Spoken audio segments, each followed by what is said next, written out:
있습니다. 출애굽기 21장 1절에서 2절, 레위기 25장 1절에서 7절 주보에 나와 있으니까요.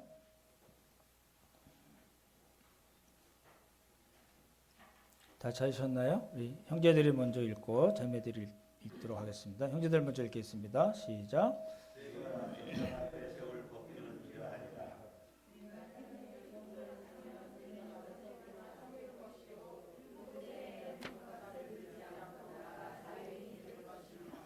여호와께서 시내 산에서 모세에게 말씀하여 이르시되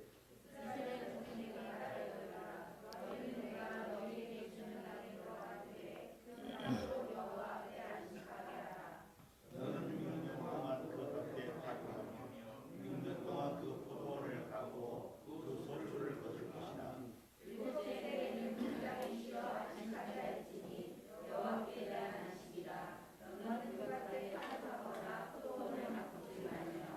네가 거둔 후에 자라난 것을 거두지 말고 가꾸지 아니한 포도나무와 맺은 열매를 거두지 말라. 이는 땅의 안식년입니다.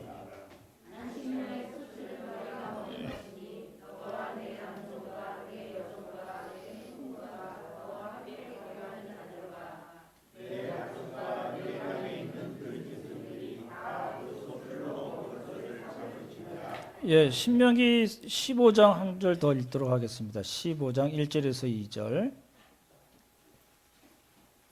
구약성경 285쪽에 있습니다. 신명기 15장 1절 2절. 찾으셨나요? 우리 다 같이 읽도록 하겠습니다. 찾으셨나요? 네, 읽겠습니다. 시작. 내 진령 끝에는 면제하라. 면제의 규례에는 이러하니라. 그의 이웃에게 꾸어준 모든 체주는 그것을 면제하고 그의 이웃에게나 그 형제에게 독촉하지 말지니 이는 여호와를 위하여 면제를 선포하였습니다. 아멘.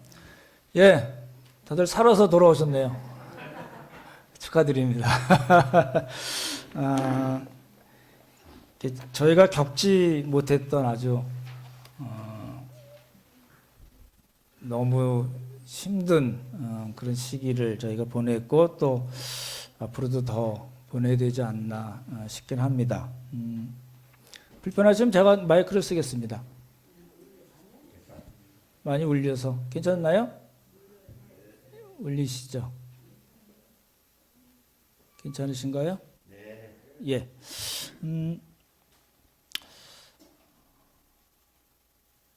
그렇긴 하지만 제가 요셉 설교 때도 말씀드렸지만 이 코로나 시리즈 요 기간 동안 지나면서 우리가 하나님께 부끄럽지 않았으면 좋겠다 말씀을 드렸었는데 모두 각자 처소에서 예배 잘 드리시고 또 하나님 말씀대로 잘 지내셨으리라고 믿습니다. 오늘은 제가 19장을 원래 사사기 19장을 한 번 설교를 드리려고 그랬었거든요. 그러다가 이제 첫 번째는 주로 배경에 대해서만 설교를 드렸고 두 번째 설교 때는 이제 관례 접대 관례 하스피탈리티 코드라는 것에 대해서 말씀드렸고 정의 공의 기억나시죠? 그리고 지난주에는 이제 접대 관례와 또 율법적 신앙에 대해서 이제 말씀을 드렸습니다. 그래서 영상 강의 보셨던 분들은 맥주절에 대한 거를 설명드린 거를 아실 것 같고 제가 지난주 설교 끝에 이제 갈라디아서 4장을 이제 인용을 했는데 제가 이제 새 번역으로 한번 읽어드릴게요. 그냥 듣기만 하십시오. 4장 9절에서 11절인데 지금은 여러분이 하나님을 알 뿐만 아니라 하나님께서 여러분을 알아주셨습니다. 그런데 어찌하여 그 무력하고 천하하고 유치한 교훈으로 되돌아가서 또다시 그것들에게 종노릇 하려고 합니까?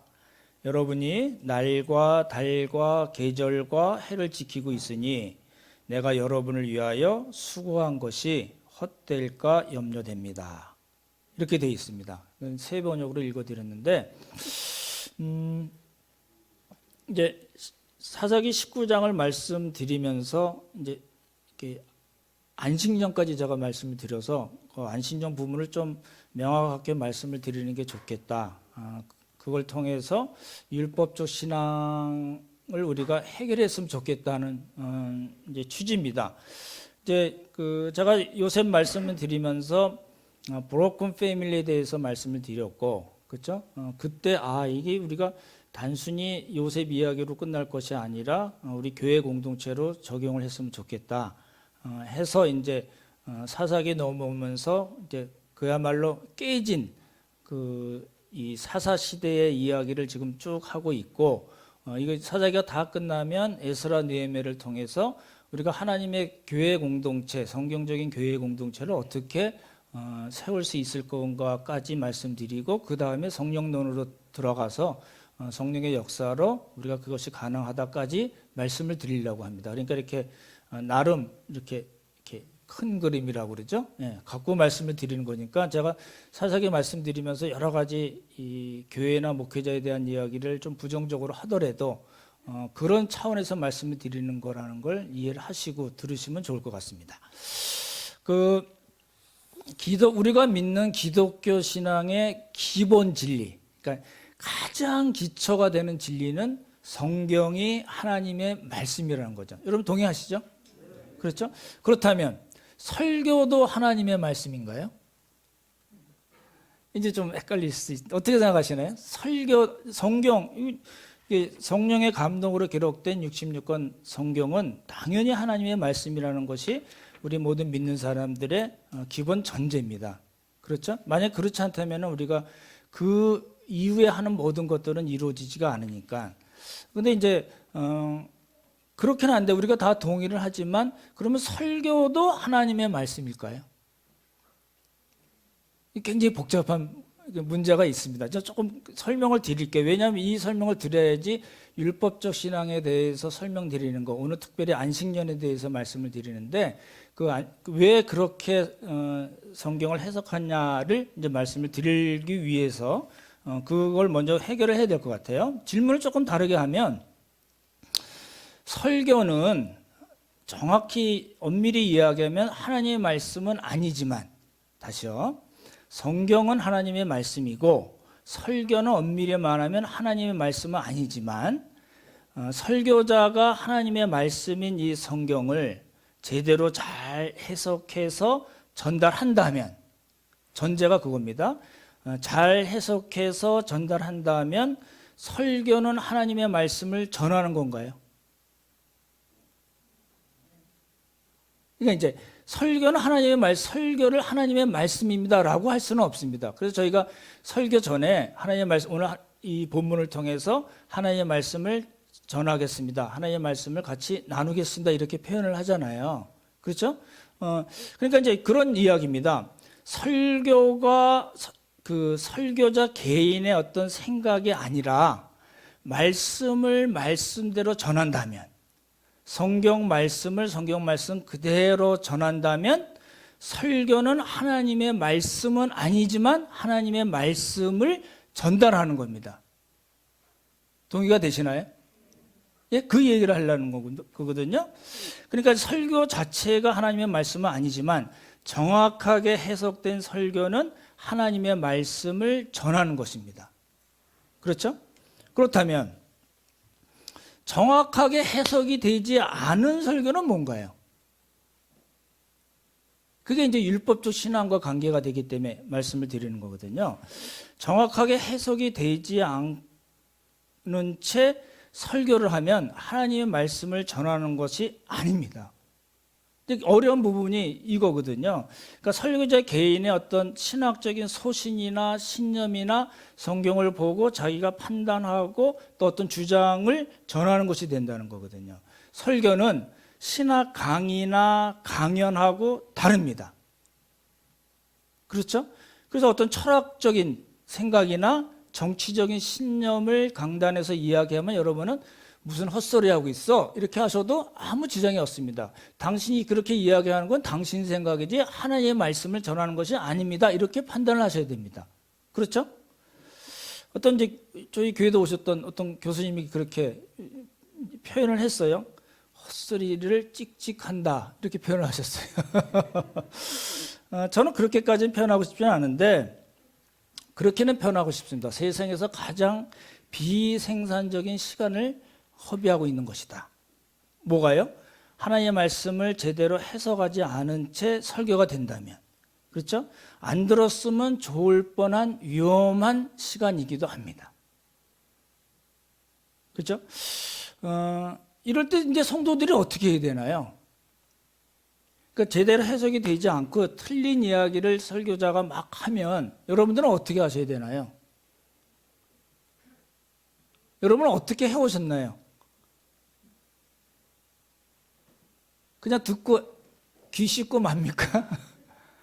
이게 이제 그래서 그 설교자는 하나님의 말씀을 하나님의 말씀대로 전해야 될 책임이 있고 성도들은 피드백을 할 필요가 있습니다. 목사님 이상하네요. 이렇게 설교 시간에 막 이러면 또 복잡해지니까 끝나고서 조용히 찾아오셔서 제가 알고 있는 말씀은 그것이 아니고 제가 연구한 말씀은 그 뜻이 전혀 아닌데 왜 이 본문을 왜 그렇게 말씀하시나요라고 여러분이 얘기를 해주셔야지 됩니다. 근데 한국교회는 그걸 금기시 해왔습니다. 강단에서 전해지는 하나님의 말씀에 토를 달아 이렇게 얘기가 된 거예요. 그렇잖아요? 그렇기 때문에 설교자는 잘 들으시면 좋을 것 같아요. 설교 준비 과정과 설교를 하는 그 행위에 있어서 성령님의 도우심, 성령님의 조명, 성령님의 충만을 간구해야 하고 하는 동시에 철저하게 본문 연구를 해야 됩니다. 그렇잖아요? 그리고 나서 이렇게 설교가 되어질 때 청중뿐만 아니라 설교자 역시 설교 시간에 들려지는 성령님께서 말씀하시는 그 메시지에 귀를 기울이고 그 말씀에 순종해야 됩니다. 그런 의미에서 설교자와 청중은 모두 다 설교의 청중이 되는 겁니다. 그렇죠? 근데 이게 잘 우리는 안 되어 왔습니다. 오랜 기간 동안. 그렇지 않은 거를 그런 줄 알고 또 열심히 전하고 또 열심히 지켜왔어요. 그래서 자신도 모르게 형성된 율법적 신앙 안에 갇히게 된 겁니다.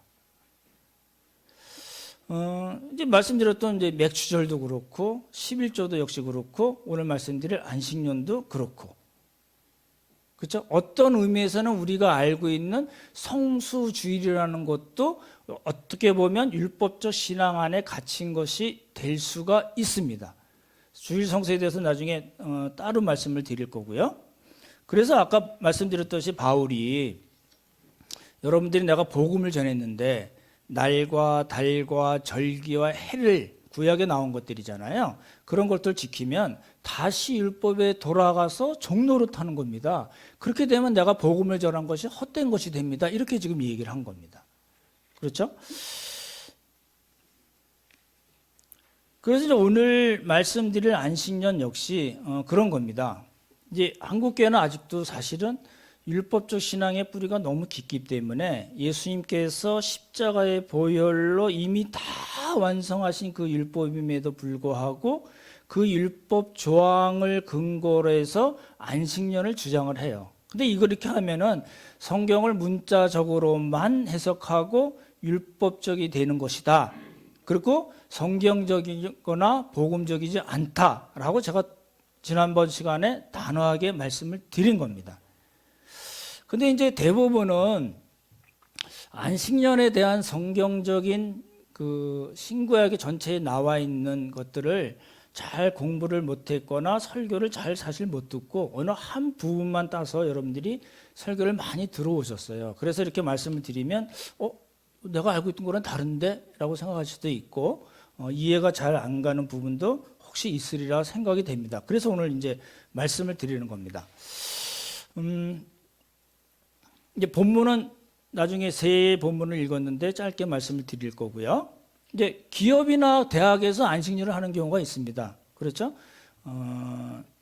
저 인터넷 보니까 어떤 세계적인 대기업이 한 5년에서 7년 일을 하고 그리고 한 4주나 6주나 8주를 안식년을 주더라고요. 그러니까 안식년으로 표현을 하던데 우리나라 그 SK텔레콤은 근속 10년 하거나 20년 하면 45일을 안식년을 준다고 그럽니다. 그건 이제 기업에서 알아서 하는 거고 그거는 기업이나 대학에서 알아서 하는 거잖아요. 대학은 또 연구년이라고 6년하고 1년 하기도 하고 서울대 경우에는 연구년이라고 그래서 3년을 주기도 합니다. 그거는 이제 기업이나 대학에서 알아서 할 일이고 성경하고 지금 우리가 성경을 해석하는 관계가 없잖아요. 우리가 돕는 선교사님들이 4가정이 있습니다. 근데 우리가 좀 구분을 해야 될 게 뭐냐면 우리 교회는 그 선교사님들을 파송한 교회가 아닙니다. 돕는 교회입니다. 협력 교회라고 그러죠. 그러니까 주파송 교회가 아니기 때문에 우리 선교사님들의 안식년에 대해서 교회가 이러쿵저러쿵 이야기할 입장에 있지 않습니다. 그걸 좀 명백히 해야 되거든요. 그래서 혹시 제가 지난주 안식년에 말씀드렸을 때 선교사님들이 혹시 제 설교를 들었으면 굉장히 마음이 불편하셨겠다 싶긴 한데 분명히 말씀드리는 거는 교회가 돕는 선교사님들의 안식년에 대해서는 교회에서는 어떤 결정권이 없는 겁니다. 그렇게 여러분이 이해를 하시면 좋을 것 같고 다만 우리가 이제 지금은 그렇지 않지만 나중에 제가 은퇴한 다음이나 그 전이나 우리 교회가 이제 단독으로 선교사님 가정을 파송하겠다 싶으면 이제 뭘 해야 되냐면 계약서를 써야 됩니다. 무슨 교회에서 계약서를 써? 근데 저도 나갈 때 계약서를 썼어요. 원래 쓰게 돼 있습니다. 만약 계약서를 쓸 때 교회는 어떤 후원을 얼마 동안 할 거고 사역비와 생활비를 얼마나 후원을 할 건가를 문서로 약속을 해줘야 됩니다. 그리고 선교사님들은 내가 나가면 어떤 사역을 어떻게 할 건가, 교회에서 후원이 되는 그 사역비로 내가 어떤 사역을 잘 할 건가를 교회에다 이야기를 해야 되고 서로 의논이 되고 일방적으로 교회에서 이래라 저래라 할 필요가 없고 서로 의논이 돼서 우리가 어떻게 동역을 할 건가를 문서화해 놓는 게 좋습니다. 그렇게 해 놓으면 나중에 이제 불필요한 잡음이 안 생기는 거거든요. 제가 선교사 때도 나오면은 이제 한 1년 뭐 있다가 이제 나오잖아요. 그러면 한 달 정도 나오는데 이렇게 처음에는 되게 반가워들 하세요. 뭐 고생하셨어요. 막 이러고 맛있는 것도 사주고 싫은데 이제 다음에 또 나오면 눈빛이 조금 달라져요. 왜 또 나왔지? 뭐 이런 생각 같잖아요. 그럼 안식년을 혹시 1년 하면 1년씩이나 놀지? 이런 생각들을 갖는 거예요. 그렇기 때문에 처음에 교회에서 선교사를 파송할 때는 어떻게 할 건가를 선교사님과 잘 의논을 해서 협의를 해서 계약서로 문서화 해놓는 게 좋고 그러면 나중에 불편한 일이 잘 안 생긴다는 거죠. 제가 이렇게 말씀드리는 거는 이렇게 이제 일종의 가이드라인을 미리 드리는 겁니다. 그죠? 제가 은퇴한 후에라도 혹시 우리가 선교사님을 주 파송할 때 필요한 가이드라인이라고 생각이 되고요. 근데 이제 교회에서도 그렇잖아요. 목사님들이 이제 일을 하시다가 이제 안식년을 갖는 경우가 있잖아요. 어떻게 생각하시나요? 이제 오늘 말씀드릴 내용이 이것과 관계가 되거든요. 그러니까 예를 들어서 어떤 특별한 훈련을 받을 필요가 있다든지, 그죠? 목회를 하다가 어떤 특별한 훈련을 받을 필요가 있다든지, 아니면 한 20, 30년 설교하고 나면 했던 설교도 하고 또 이렇게 조금 바꿔서 얘기하고 예화만 좀 바꾸고 이런 경우가 많잖아요. 그러니까 목사님 좀 다녀오셔야 되겠네 이런 생각이 혹시 드시면은 또 너무너무 힘들어서 병이 들거나 어떤 특별한 이유가 있어서 일정 기간 동안 다시요. 어떤 목회자가 특별한 일이 있어서 특별한 이유가 있어서 일정 기간 동안 안식년을 어느 기간 동안 휴식을 한다면 그거는 아무 문제가 없다고 저는 개인적으로 생각합니다. 그것 역시 교회의 동의가 있어야 되겠지만 근데 이제 문제되는 건 뭐냐면 지난주에 말씀드렸듯이 안식년 제도가 구약 율법에 나와 있지 않느냐. 그러니까 나는 안식년을 갖겠다. 그리고 여러분들도 잘 생각해 보십시오. 성경에 오늘 읽었지만 그 세 구절뿐이 없거든요. 안식년에 관계된 게. 그러면 그렇기 때문에 여러분들도 직장생활 6년 하다가 1년 쉬십시오. 그 병원에서 6년 일하고 1년 쉬고, 직장에서 1년 열심히 6년 동안 일하시고 쉬고, 가정주부도 6년 하다가 1년은 설거지도 안 하셔도 됩니다. 이렇게 얘기가 되면 맞는 얘기냐는 거예요. 그렇죠?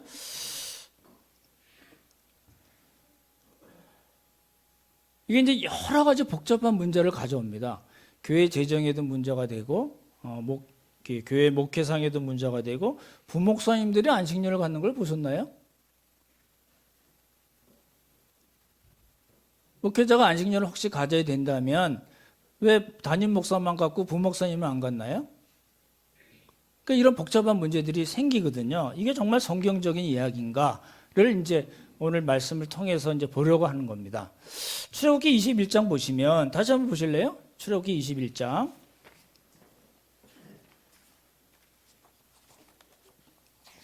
1절 2절 보시면 내가 백성 앞에 세울 법규는 이러하니라. 내가 히브리 종을 살면 그는 얼마 동안요? 엿새 동안은 성빌 것이요 7째에는 몸값을 물지 않고 나아가 뭐예요? 자유인이 될 것이며 이렇게 돼 있어요. 이게 이제 어려운 겁니다. 히브리 종이라는 이야기는 이방 사람이 아니라 유대인 중에서 이스라엘 사람 중에서 어떤 질병이 들거나 흉년을 맞이하거나 어떤 특별한 일이 있어서 자기가 갖고 있던 땅을 다 팔 수밖에 없고 마지막에는 종으로 남의 집에 가서 종살이를 해야 될 경우가 생긴 걸 이야기합니다. 그럴 경우에 어떻게 하라고요? 이스라엘 사람이 이스라엘 사람을 종으로 삼을 수는 없습니다. 그래서 다른 성경에 보면 종으로 여기지 말라는 거예요.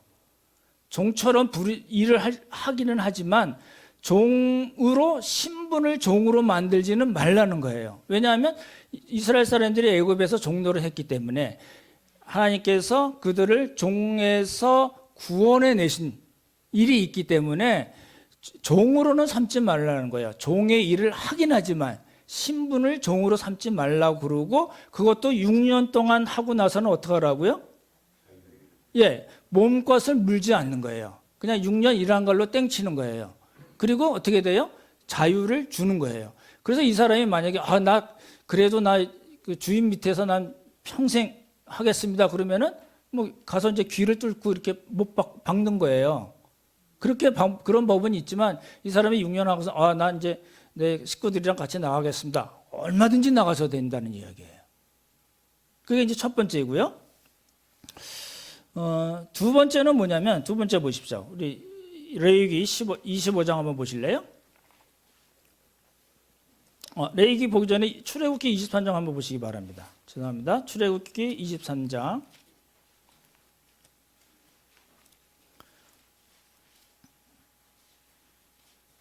10절과 11절인 10절과 11절 한번 보겠습니다. 찾으셨나요? 같이 읽겠습니다. 시작. 너는 엿새 동안은 너희 땅에서 파종하여 그 소산을 거두고 7째 해에는 갈지 말고 묵혀두어서 내 백성의 가난한 자들이 먹게 하라. 그 남은 것은 들짐승이 먹으리라. 내 포도원과 감나원도 그럴지니라. 첫 번째는 뭐냐면 종에 대한 거. 그렇죠? 어떤 사람이 빚을 져서 다 땅도 팔아먹고 할 수 없어서 자기 몸을 팔아서 종으로 팔아서 종의 일을 할 때 6년 동안 하고 7년째는 자유롭게 해라. 그리고 두 번째는 뭐냐면 땅에 대한 겁니다. 땅에 대한 안식년 규례거든요. 그럴 때는 어떻게 하라고요? 저를 보십시오. 몇 년을 하고요? 6년을 하고 7년째는 땅에 대해서 어떻게 하라고요? 경작을 하지 말라는 거예요. 근데 경작을 하지 않아도 나오는 소산은 누구 거예요? 그 땅 주인 것이 아니라 누구 거예요? 내 백성의 가난한 자들을 먹게 하라는 거예요. 이게 저를 보십시오. 이게 되나요? 지금 이 안식년에 관한 규례를 문자적으로 지금 우리에게 바로 적용을 시킬 수가 있을까요? 없습니다. 이런 그러니까 예를 들어서 이제 그 종에 관한 규례를 딱 얘기하자면 제가 회사 사장인데 이 모든 직원들이 제가 만약에 100명의 직원을 같이 일을 한다면은 어떤 사람이든 간에 6년 일하면 7년째는 1년 쉬십시오. 이런 거예요. 그렇게 해야 되나요? 그렇게 하라는 이야기인가요? 그러니까 문자적으로 그걸 그대로 갖다 쓸 수는 없는 거라는 거예요. 그렇잖아요? 그러니까 우리가 그 안에 들어간 뜻이 뭔가를 생각해야 되는데 종에 관한 규례는 제일 중요한 건 뭐예요? 자유예요. 그렇죠? 땅에 관한 규례 중에서 제일 중요한 건 뭘까요? 예, 먹게 하는 거예요. 가난한 자들을 먹게 하는데 핵심 내용이 있는 거예요. 그걸 우리가 갖다가 지금 그대로 쓰지 않으면 안 된다. 이 얘기가 아니라는 거잖아요. 신명기서 한번 보시기 바랍니다. 신명기 15장 아까 읽었던 건데요. 신명기 15장 285쪽 보시면 1절 2절 한번 다시 읽어볼까요? 예, 1절 2절 다시 읽겠습니다. 시작. 매 7년 끝에는 면제하라. 면제의 규례는 이러하니라. 그의 이웃에게 구워준 모든 체주는 그것을 면제하고 그 이웃에게 그 형제에게 독점하지 말지니 이는 여호와를 위하여 면제를 선포하였습니다. 이거 보시죠. 이런 거예요. 절 보십시오. 여러분 중에 어느 분이 저한테 이렇게 만약에 100만 원을 빌려 주셨어요. 그럼 제가 어떻게 하는 게 좋을까요? 갚아야죠, 그죠? 근데 안 갚고 이제 여기 7년마다 면제하라고 그랬으니까 버티는 거예요. 버티면 7년째는요 면제를 받는 거예요. 그래서 이거는 그렇게 해석하지 않고요. 빚을 완전히 청산해 주는 것이 아니라 곧 7년째 되는 해는 빚을 갚는 것을 잠시 중단하라라고 해석합니다. 그렇게 돼 있어요. 그래서 독촉하지 말라는 말이 자꾸 나오는 거거든요. 잘 보십시오. 그러니까 지금 우리가 안식년에 대한 거는 구약에 있는 건 다 본 거예요. 세 가지가 뭐라고요? 첫 번째 종에 대한 거, 두 번째 땅에 대한 거, 세 번째 빚에 대한 거잖아요. 그렇죠? 그러니까 절 보십시오. 이 세 가지 항목에 대한 안식년, 구약 성경에는 다른 건 없습니다. 요 안식년에 대한 혜택은 누구에게 가는 건가요? 채무자라고 그러죠. 그렇죠? 채무자에게 먼저 가는 겁니다. 1년 동안 한숨을 돌리는 거예요. 그렇죠? 한숨 독촉을 하지 말라고 그랬으니까 독촉하면 안 돼요. 독촉하지 마십시오. 이제 한숨을 돌리고 빚을 갚을 수 있는 그 준비 기간을 1년 동안 가질 수 있는 거예요. 이거 굉장히 큰 혜택입니다. 그렇잖아요? 그리고 땅에 대해서는요. 땅을 1년 동안 경작하지 않는 이유가 뭐라고요? 우리식으로 얘기하면 지력을 회복하고 이런 얘기는 안 나와요. 그러니까 그쪽으로 해석하지 말고 땅을 경작하지 않음으로써 뭘 하라고요? 가난한 자들이 편하게 눈치 보지 않고 마음 놓고 먹고 살 수 있게 하라는 거예요. 거기에 포인트가 있고, 그리고 종이 된 형제나 자매들에게 6년 동안만 일하게 하고 7년째 되는 날은 종으로 더 이상 삼으면 안 되고 자유롭게 하라. 새로운 출발을 할 수 있게 해줘라. 라는 이야기예요. 이게 이제 그 구약에 나오는 세 가지 안식년 규례입니다. 다른 거 없습니다. 그러니까 구약 성경의 안식년 이야기를 하면서 제사장이라든지 레위인들 6년 동안 열심히 일하고 1년 쉬어 이런 이야기 없습니다. 그렇죠? 그러니까 지금 목회자들이 아주 극히 일부입니다. 한국교회가 6만 5천에서 7만 된다고 그러는데 안식년을 가질 수 있는 목회자가 얼마나 있을까요? 굉장히 적습니다. 그죠? 아주 독특한 케이스에 해당이 됩니다. 한 0.1%, 0.01% 될래나 말래나 그럴 거예요. 근데 그래도 그냥 하시는 분들이 있긴 하잖아요. 근데 그분들이 안식년을 할 수 있도록 어떤 성경적인 근거를 제공하고 있지 않다는 겁니다. 구약을 예를 들어서 근거로 해서 나 안식년 하겠다 그러면 그분은 굉장히 율법적으로 성경을 자기 편한 대로 해석을 해버린 것과 마찬가지고 그런 프레임을 교회에다가 씌워놓은 겁니다. 오래간만에 만나서 센 얘기를 말씀드렸나요? 그러니까 종이나 땅이나 빚에 대한 안식년 규례는 가난한 사람들, 없는 사람들, 빚을 갚아야만 되는 사람들, 그러니까 사회적인 약자, 소외된 사람들을 위한 하나님의 배려입니다. 그걸 그렇게 법이라는 안식년 규례라는 것으로 표현이 된 겁니다. 그러니까 우리 입장에서는 지금 어떻게 해야 될까요? 그러니까 이렇게 땅, 종, 빚 요게 그대로 끌어서 가는 것이 아니라 그 안에 있는 하나님의 사랑과 배려와 긍휼과 자비가 무엇인가를 알고 우리 삶에 적용해야 된다는 겁니다. 그게 안식년에 있어서의 핵심입니다. 신약을 보시면요, 제가 여러 번 말씀드렸듯이 대한성서공회 가서 검색하면 신약의 경우에 이제 4가지로 나옵니다. 첫 번째는 사복음서에 나오는 안식년이 있어요. 근데 사복음서에는 누가 문제를 일으키죠? 당시 유대 종교 지도자들에 대해서 예수님이 문제를 일으키신 거예요. 언제? 안식일이에요. 그 제자들이 그 밀밭 사이를 가다가 따먹은 것 갖고도 그 사람들이 시비를 걸고, 예수님은 병자를 안식일에 일부러, 예를 들어서 다른 날 할 수 있음에도 불구하고 굳이 안식일에 병자를 고치시고 귀신을 내쫓으세요. 왜 그러셨을까요? 지금 구약에서 나와 있는 그 안식년 규례가 뭐예요? 예수님을 통해서 지금 성취되고 있다는 것을 가시적으로 보여주시는 겁니다.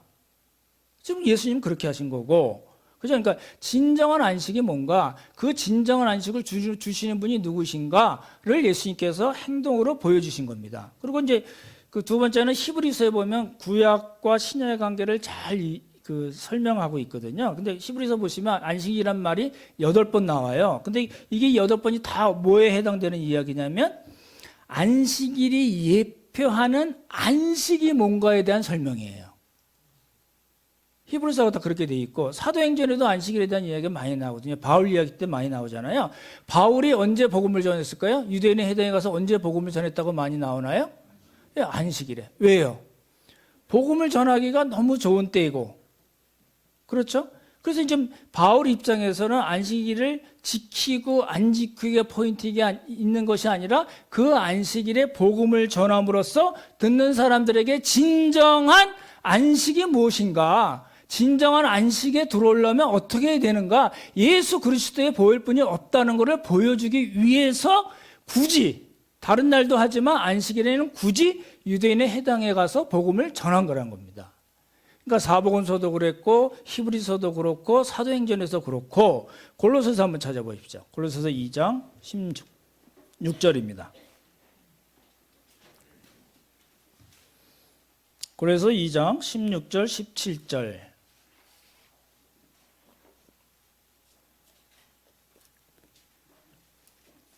찾으셨나요? 신약성경 325쪽인가 326쪽에 있습니다. 다 찾으셨나요? 16절과 17절만 읽겠습니다. 시작. 그러므로 먹고 마시는 것과 절기나 초하루나 안식일을 이유로 누구든지 너희를 비판하지 못하게 하라. 이것들은 장래일의 그림자이나 몸은 그리스도의 것이니라. 이거예요. 그러니까 보십시오. 지금 여러분이 들으신 게 구약에 나오는 3개의 안식년 규례, 그리고 신약에 나오는 4가지 그 안식년, 안식일과 관계된 것이 이것뿐이 없습니다. 그러니까 이제 그러니까 우리가 어떻게 얘기할 수 있어요? 신구약 성경 전체는 실체이신 예수님께서 예표, 모형, 실체를 설명하는 모형인 율법, 그림자를 다 완성하시고 성취하셨기 때문에 우리는 지금 구약 성경이 이렇게 나왔으니까 이렇게 살아야 돼라고 얘기하는 것이 아니라 그 율법에 나와 있는 핵심이 무엇인가, 율법의 핵심이 무엇인가, 말씀드렸던 대로 하나님의 긍휼과 자비와 사랑과 어려운 사람들, 약한 사람들, 빚져서 꼭 낑낑 매는 사람들을 위해서 하나님께서 그 배려를 해주시고 긍휼과 자비를 베푸신 것이다 라는 걸 우리가 캐치하고 그것을 우리의 삶에 적용을 해내야 된다는 것이고, 또 한 가지 뭐예요? 영원한 안식은 예수 그리스도뿐이 없다. 그 예수 그리스도로 인해서 우리가 이제는 지금은 힘들고 너무너무 어렵고 장사가 안 되고 빚에 쩌들 수는 있지만 우리에게는 영원한 안식이 약속이 돼 있다. 그렇기 때문에 우리가 이 땅에서도 안식을 하면서 영원한 하나님 나라를 소망하면서 그 하나님 나라에서의 안식을 소망하면서 우리가 살아야 되지 않겠냐는 것을 이렇게 말씀해 주시는 거예요. 그렇죠?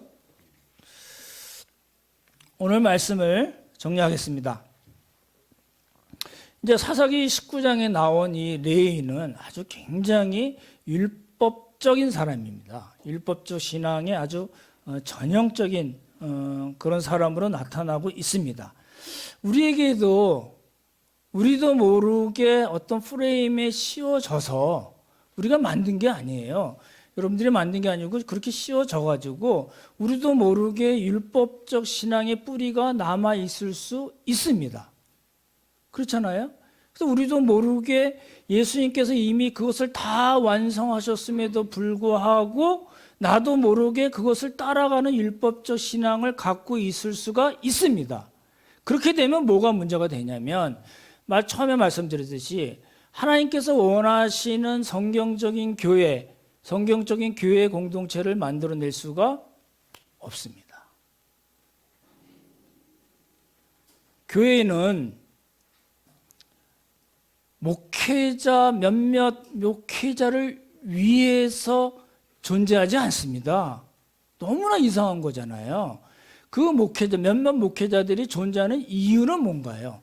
하나님의 말씀을 철저하게 연구하고 성령님의 도우심으로 성령님의 조명하심으로 말씀을 깨닫게 하심으로 우리가 얻은 그 메시지로 성도들을 섬기는 것이 목회자의 가장 큰 의미고, 아까 말씀드렸듯이 그 말씀이 전해질 때 설교하는 설교자뿐만 아니라 청중들 역시 성령께서 들려주시는 음성을 제대로 듣고 그것을 우리의 삶에 적용을 해야지 많이 성경적인 교회 공동체가 이루어질 수 있다는 겁니다. 근데 거기에 방해되는 요소 중에 가장 많이 영향을 미치는 요소 중에 하나는 우리도 모르게 씌워진 율법적 신앙에 있다는 겁니다. 그래서 이렇게 길게 말씀드리는 거예요.